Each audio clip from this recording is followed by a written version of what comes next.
حکومت آپ کے پاس آ جائے، تبلیغ والے، سپاہ والے، اشاعت و توحید والے، خانقاہ والے، ختم نبوت والے، مدرسین، یہ سارے کے سارے اللہ آپ کا بھلا کرے جمع ہو جائیں، خدا کی قسم اتنی بڑی طاقت ہے، سمجھے؟ علماء کی حکومت فوراً 100% آ سکتی، لیکن کرنا ہی نہیں۔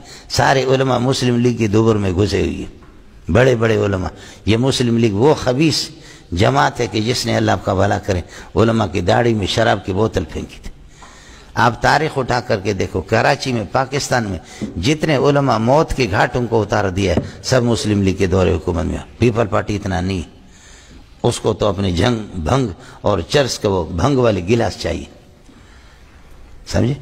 جتنے بھی علماء شیخ الحدیث بخاری پڑھانے کے لیے جا رہے ہیں، ان کو اس قسم کے نہ خود شریف، نہ باب شریف، نواز شریف، ان لوگوں نے مسلم لیگ میں، اس کے باوجود بڑے بڑے علماء مسلم لیگ کے اندر سمجھ میں نہیں آتا کہ ان کے علم کی حیثیت کیا ہے، یہ قرآن حدیث پڑھاتے کس طریقے پر۔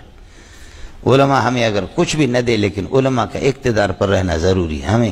ہمارا وہی ہے، مسلم لیگ ہمیں کیا دے گا، پیپل پارٹی ہمیں کیا، میں تو اپنا چندہ کرتا ہوں، ہمارے لیے تو وہی دال شریف ہے، نواز شریف نہیں ہے، دال شریف، سمجھے؟ لیکن علماء کٹھے نہیں ہو رہے مول صاحب۔ کچھ پیپل پارٹی میں گئے، سارے مسلم لیگ میں، مسلم لیگ کے اندر اس نے ہمیں بہت کچھ دیا۔ مفتی نظام الدین بخاری کے لیے جا رہا، پیشانی پہ گولی مار دی، یہ مسلم لیگ ہی نہیں تو کیا، اور کس نے کیا؟